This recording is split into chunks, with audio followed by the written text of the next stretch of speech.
This video was sponsored by the Ben shoes.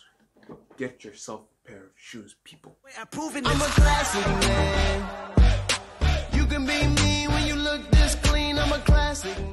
Hey there, tech heads. Welcome back to the channel. And today, as you can see, I have a very special guest with me. So this is Daniel King. Yes, this is Daniel King. He's a fellow YouTuber. Please make sure to head over to his channel and subscribe after you watch the video. I'll leave a link in the description. All right, so today we're going to be doing something different. And what are we going to be doing? Okay, the honest here asked his viewers or subscribers on social media for some tech related questions. So we got a few, and in today's video we're going to talk about or discuss those questions or answer those questions. Precisely, yeah. So we're gonna talk about some of the questions you guys sent in, and let's see how it goes. Okay, so what's our first question? Okay, the first question: what is your overall best smartphone of 2019? Oof, that's a tough one. We got a lot of awesome smartphones this year from a lot of different companies. We have the companies we obviously expect to make good smartphones, like Apple, Huawei, Samsung, Google, yeah. But then we got a lot of surprise smartphones. Realme had awesome smartphones. Xiaomi, Oppo, like Redmi, OnePlus. OnePlus blew my mind. Like with the OnePlus 7 Pro, like they legit made headlines. They made 90 Hz mainstream. They had the whole bezel-less design with a pop-up camera. Like, nah, they took that to a whole nother level. So basically, without wasting much time, I'd say that my top 5 smartphones of the year, because I can't really give it to one. I can't really put one smartphone at the top, because I feel like all the good smartphones were like great in different places, different areas. So in no particular order, I'd say we have Samsung Galaxy Note 10 Plus, definitely.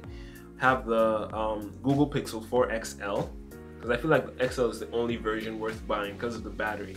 The Pixel 4's battery is just way too disappointing. We have the OnePlus 7 Pro, like I mentioned earlier. Like that phone just blew my mind. Like, I always find myself like recommending the phone to like a lot of people. If cameras, because the cameras are good but not great, so if cameras aren't really your main priority, I'd say get a OnePlus 7 Pro, because that's the only weak point that they have, the cameras, which are good. They have like a B+ standard camera, so like OnePlus 7 Pro. Then I'd say the OnePlus 7T. Why two OnePlus phones? Because the OnePlus 7T gives you that 90 Hz display, gives you a Snapdragon 855 Plus, but with a flat display. Some people don't like the curved edges. So if you want the flat display and the cheaper Snapdragon 855 phone, OnePlus 7T. And then finally the iPhone 11 Pro Max. I say Pro Max because I'm a big phone guy. I love big phones. So yeah, and like I said, in no particular order. So I did not say iPhone is number 1. Maybe they are, maybe they're not. No, whatever. What about your opinion? Okay, mine, I'll actually do like a list, but mine will be cut down to 3. I think the iPhone 11 Pro, the Samsung Galaxy Note 10 Pro Plus, yeah, and also the Huawei Mate 30 Pro. The reason why, I would have put OnePlus 7 Pro in the list, but the reason is because, like, personally, I don't like the pop-up camera. I don't like pop-up cameras, and that's basically. But the phone is actually a great phone because of the introduction of the 90 Hz display, and that's like you said, it made headlines because that was like the only phone that had that 90 Hz display. Yeah, I mean, you know, the Razer phone and Razer phone 2 had 120 Hz displays, and the ROG phones, but those ones were like the form factors. They were big, they were bulky, they were gamer phones. They have LEDs, like RGBs. Nobody would want to like use these phones. The OnePlus was just like the phone for everyone. For everyone, and a 90 Hz display. Did I say the Huawei Mate 30 Pro? I don't think I did. All right, let's swap. Remove the 70, put the Huawei Mate 30 Pro there because yes, it definitely deserves to be there. I mean, this is the only other phone that has like secure 3D face unlock. Like that's as secure as the iPhones. Remove Google's face unlock. Like I have to switch back to my natural accent. So I will be sleeping in the night and whoever is in my room can just carry my phone and put on my face and unlock it. God, no. Google messed up. No, really, actually, Google messed up there. So yeah, the Huawei Mate 30 Pro. The only problem was that, you know, with the whole US ban thing, it didn't ship with like Google services, no Play Store, no Play Protect, things like that. I mean, of course, you can side load the Play Store and things like that on XDA developers and so on, but who wants to go through all that stress? That's why the phone isn't really selling that well. I think they don't have their own app store, but basically everyone is used to like the Play Store or and for them to even get developers to port apps from the Play Store to their app store, it's gonna like cost a lot of money. It's gonna be, you know. All right, so what's the next question? Okay, next question. What phone has the best camera of 2019? Another tough question, and these two questions were from the same person. Like, yo, what's his name? Agent K. Agent K, you are something else, man. The best camera phone of 2019. The thing about cameras is, when it comes to mobile photography, each phone does a different thing with its camera. They specialize in a different area.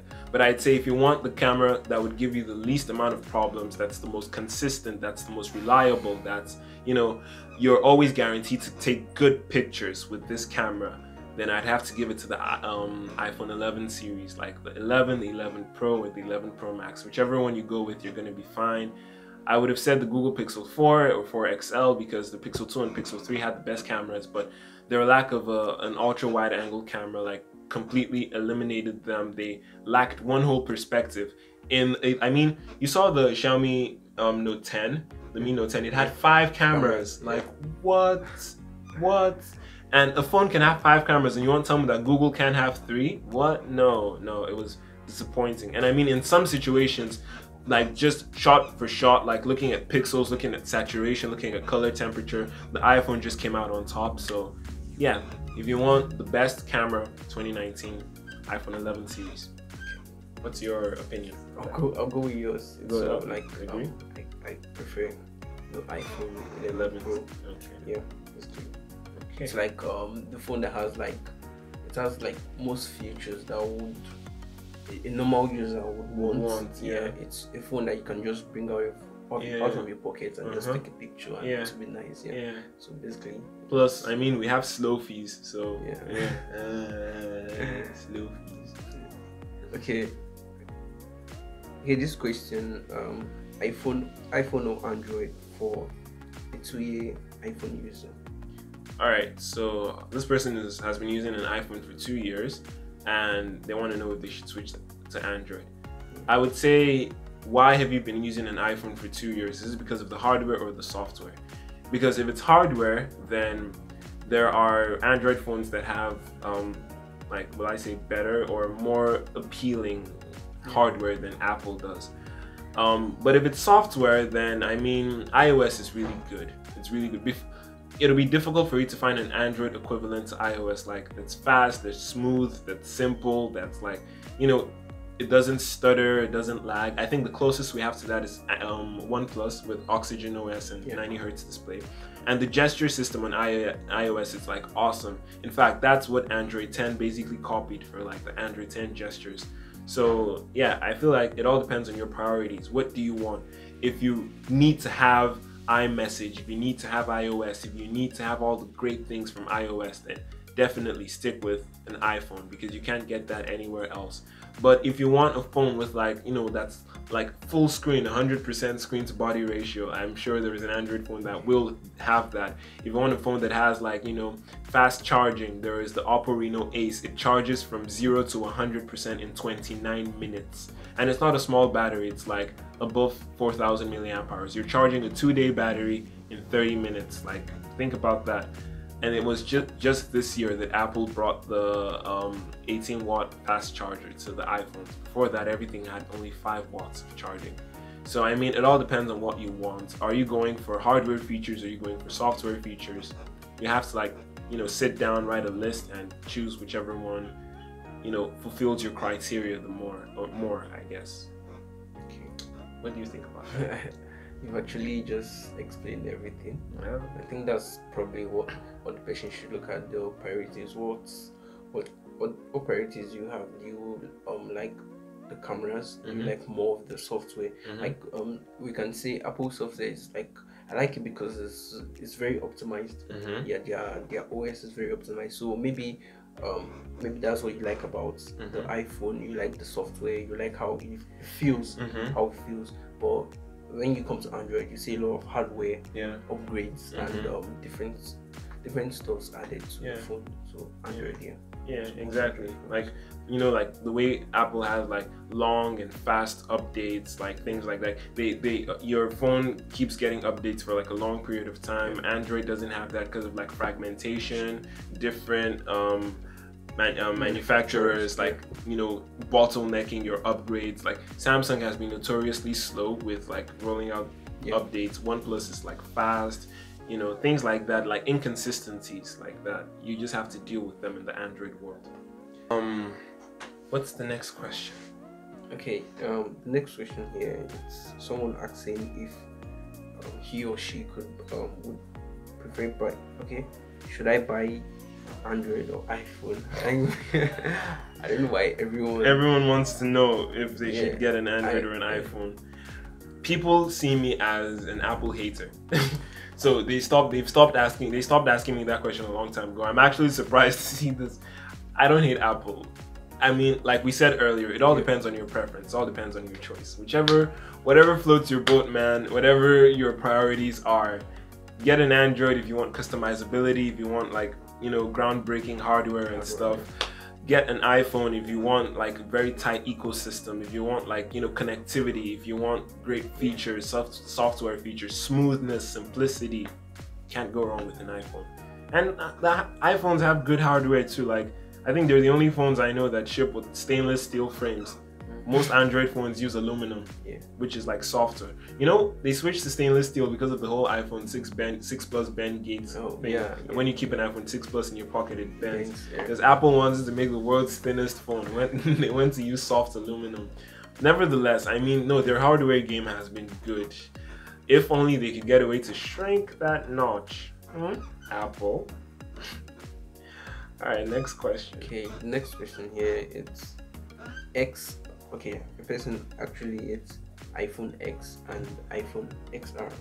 The difference between both of them. Okay. The difference between the iPhone 10 and 10R, there are a lot of differences actually. Number one, I'd say the biggest and most obvious difference, number of cameras.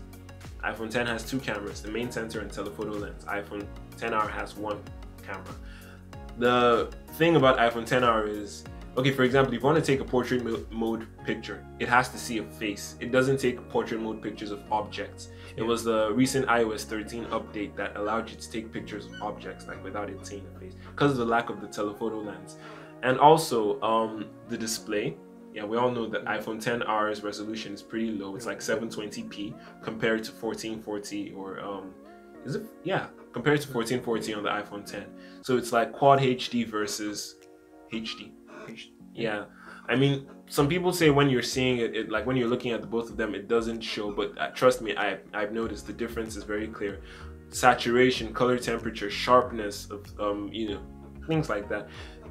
They're better on the iPhone 10. You can watch 2K, 4K videos on your iPhone 10, but you can only watch 720p YouTube videos on your iPhone 10R. Then also, the 10R is it's much better at managing battery because of the lower resolution screen. Yeah, and the bezels on the iPhone 10R are slightly bigger because it's like the budget version. Yeah, so they made the bezels a little bit bigger. And what else? Do you think there are any differences? I think that's it. Oh yeah, and the iPhone 10 has the A11 Bionic chip, and the 12 and the 10R has the A12. But the difference between the A11 and the A12 isn't like as significant as the difference between the A12 and the A13. So the iPhone 10R and the iPhone 10, I'd say go for the iPhone 10 because it would be almost as cheap, if not as cheap as the iPhone 10R right now. So if you were to choose, definitely go for the 10. Okay. The next question. Okay, I think that's the last question we have. Okay. Wait, what about this one? Yeah, like the question of. Oh, okay. He or she is asking for budget. Okay, basically he or she wants to buy a tablet, and she was asking for one around $500. Okay, a tablet for about $500. For that price. Okay, and the person is looking for speed and space. Speed and space. Yeah. Speed and space. For that price, I would say. For that price, I'd say you should get Run away. Yeah, for tablets. The thing is, the default tablet selection or the default tablet option people would go for is usually, an iPad. When you think of tablet, you think of iPad. But for about $500, you could get the 2018 iPad, like just a normal iPad, not iPad Pro. But the thing is, it would be about 32 gigabytes. The 64 gig version might be slightly more than $500, I think. Not really sure on the price, but probably more than $500. And for the Android options, you have your main choices are between Huawei, Lenovo, and Samsung. I tend to put Lenovo out of the picture because I've heard of their track history of based on personal experience, I know people who have bought Lenovo tablets and have had several complaints about it. So let's put that to the side for now, maybe like a last resort. Between Huawei and Samsung, Huawei, you have the MediaPad T5. The T5. It comes with 4 gigabytes of RAM and 64 gigs of internal storage, which is good. 4 gigabytes of RAM. Alright, it's not like the biggest amount of RAM that we have in a device, but for a tablet, it should be good. Especially if you're not putting a lot into this tablet. You're not putting you're not running some intense programs like games and things like that. You're not going to fill up the storage. You're not going to make it run slower.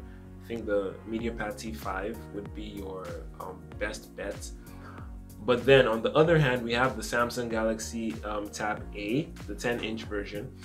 And here we also have 4 gigabytes and 64 gigabytes for about less than $500, slightly less than $500. So it all depends.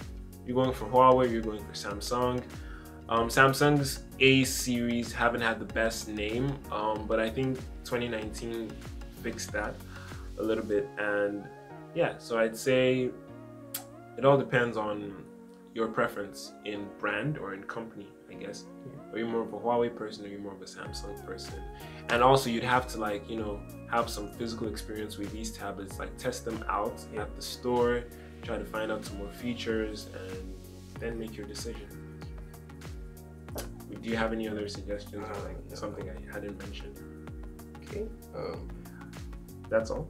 Yeah, that's for the questions. Okay.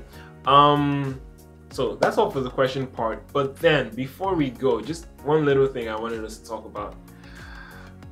Daniel, Cybertruck. Daniel, what is Cybertruck? God. Okay. What are your thoughts? Before I say mine, what are your thoughts on Cybertruck? Okay. There have been news about Tesla making a truck because most of their competition, most petrol or gasoline competition manufacturers, most of them have pickup trucks. Basically pickup trucks sell very well because a lot of guys need that kind of thing to carry stuff. Okay, so there were things about Tesla making a pickup truck, and then there were many many people making what they think the pickup truck will look like. Yeah, there were a lot of renders.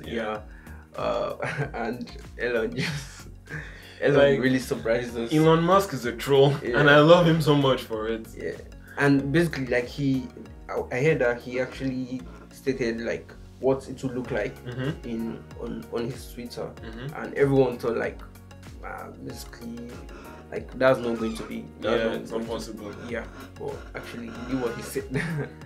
So, like, okay, when I saw it, I was surprised. That's my actual feeling. Then I was surprised. Like, but I kind of like it somehow. I kind of like, because it's different. Because right from time, the pickup truck market has always been okay.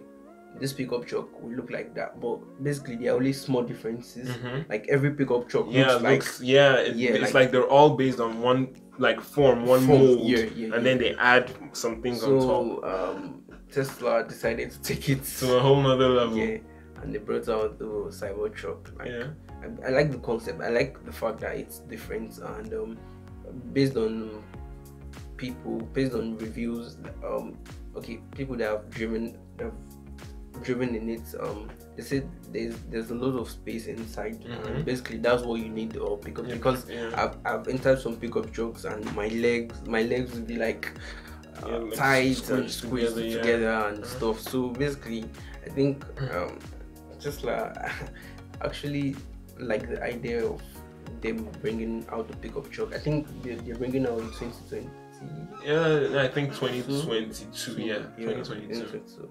And there was a place where you could pre-order. Yeah. Basically, like the price is about 39 or 40. Yeah, about $40,000 for the base model. Yeah, and then for your for the one wheel, for the one motor. You know, there's a one motor, two motor, tri-motor, all-wheel drive versions, and for the one motor it's like $40,000, and you can pay $100 to hold your space. Not even pre-order, just hold your space in line to pre-order. That was so funny. Like, basically, you say you want to pre-order something, like you should pay, and you just go on the website like $100.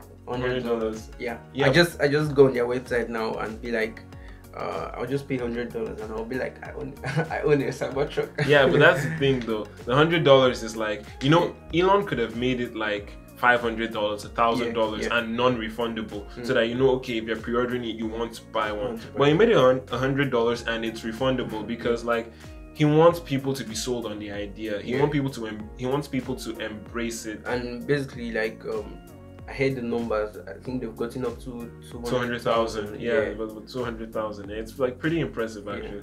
When I saw Cybertruck, honestly, I was like, holy what the heck is this? Like, Elon Musk. I was like, Elon Musk takes your expectations, he does unspeakable things to them, and when he's done violating them, he sets them on fire.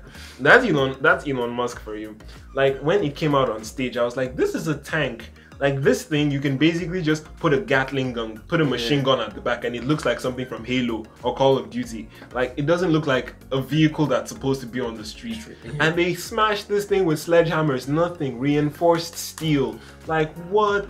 And people were asking, why is it so planar? Why is it so angular? Why are there no curves? And he was like, we can't make curves. You can't stamp reinforced steel. It will break the machine. And I'm like, this dude is there militarizing our road.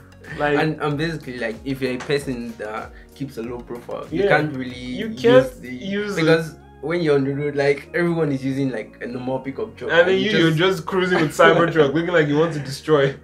Like, everyone will look at you and be like, what's that? Nah, but like, the specs are mad. The carrying capacity is mad. The pull capacity is mad. And in 0 to 60 in 4 seconds. The video of it pulling a Ford. Yeah.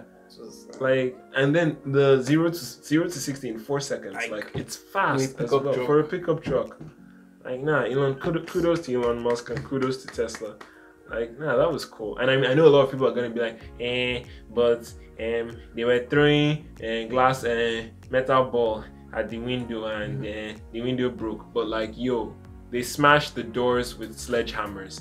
The vibrations made the glass a little bit more brittle, and they had been throwing balls at it before the presentation to practice. So of course, after throwing the balls, after hitting the door, the integrity had weakened, and when they threw the balls, it cracked.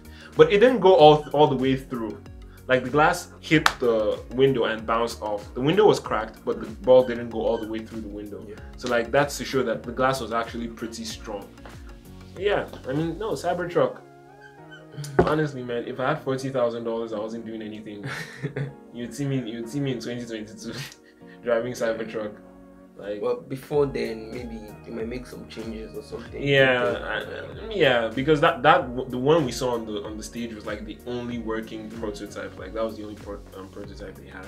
I just hope they'll be able to like keep up with orders and stuff like that, because you know Elon Musk, like Tesla, have had issues like keeping up with pre-orders and the number of things that they actually produce and all of that. So let's wait and see how it goes. Yeah. So anyway, that's all for today's video. I'm so sure like you guys must be tired. I should have told you to like grab some popcorn and drinks at the beginning, because yeah, this was a pretty long one. But like special thanks to you, Daniel, for joining me. Thank you so much. Please make sure you subscribe to his channel, Daniel King. I'll leave the link in the description below. Make sure you watch his videos. He produces like top-notch quality content as well. Please make sure to smash that like button. Leave comments down in the comment section below. People, I will continue to beg you, please comment on my videos. Like, tell me your thoughts. Tell me the types of videos you want to see next. Like, just let's talk. Talk to me before I blow, because like by the time I get like 9 million subscribers, I won't be able to reply all comments now. So like enjoy me while I'm at this stage. But yeah, I mean, please leave comments. Thank you for having me. Yeah, thank you so much for coming. Make sure to subscribe to his channel, other videos, some of his videos. I'll put one of his videos floating here, so it would be easy for you to like just switch to his channel and all of that. So thank you guys for watching. Catch you in the next one.